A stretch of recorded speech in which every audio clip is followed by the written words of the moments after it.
Hello everybody. So this week's story is one that we know very well at school. We read a lot by one of our favourite authors, Julia Donaldson. And our literacy work this week will be based around this story. So our story is The Snail and the Whale. This is the tale of a tiny snail and a great big grey blue humpback whale. This is the rock as black as soot, and this is the snail with an itchy foot.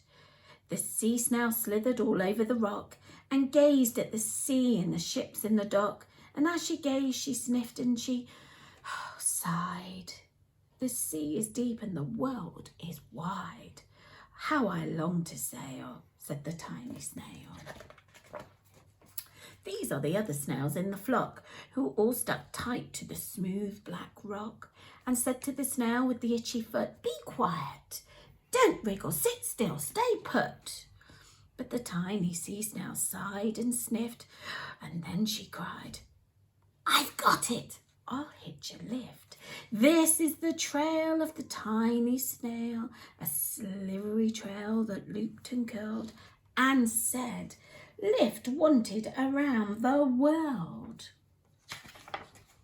This is the whale who came one night when the tide was high and the stars were bright. A humpback whale immensely long, who sang to the snail a wonderful song of shimmering ice and coral caves and shooting stars and enormous waves. This is the tale of the humpback whale, and he held it out of the starlit sea and said to the snail, "Come, sail with me." This is the sea so wild and free that carried the whale and the snail on his tail to towering icebergs and far off lands with fiery mountains and golden sands. These are the waves that arched and crashed, that foamed and frolicked and sprayed and splashed the tiny snail on the tail of the whale. These are the caves beneath the waves where stripy fish with feathery fins and sharks with hideous toothy grins swam round the whale and the snail on his tail. This is the sky so vast and high, sometimes sunny, blue and warm, sometimes filled with a thunderstorm, with zigzag lightning and flashing and frightening the tiny snail on the tail of the whale. And she gazed at the sky, the sea, the land, the waves, the caves and the golden sand. She gazed and gazed, amazed by it all, and she said to the whale, "Oh, I feel so small." But then came the day. The whale lost his way. These are the speedboat boats running a race, zigging and zooming all over the place, upsetting the whale with their ear-splitting roar, making him swim too close to the shore. Oh no, should he be that close to the shore? This is the tide slipping away. Oh no, and this is the whale lying beached in a bay. "Quick, off the sand, back to the sea," cried the whale. "I can't move on land, I'm so big," moaned the whale. The snail felt helpless and terribly small. "Then I've got it," she cried, and started to crawl. "I must not fail," said the tiny snail.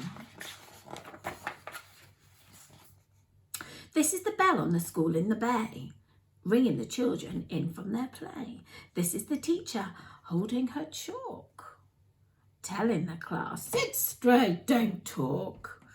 That's the board as black as soot, and this is the snail with the itchy foot. "A snail, a snail!" The teacher turns pale. "Look," say the children, "it's leaving a trail." This is the trail of a tiny sail, a silvery trail saying, "Save the whale."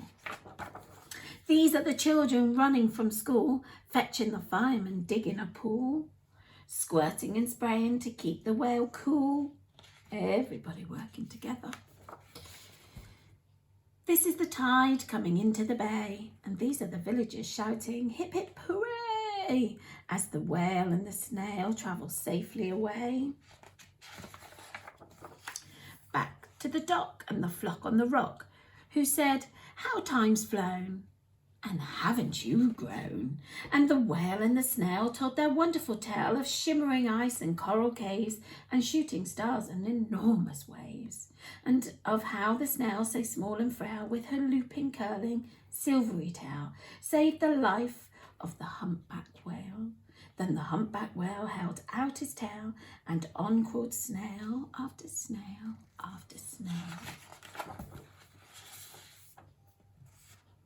And they sang to the sea as they all set sail on the tail of the grey-blue humpback whale.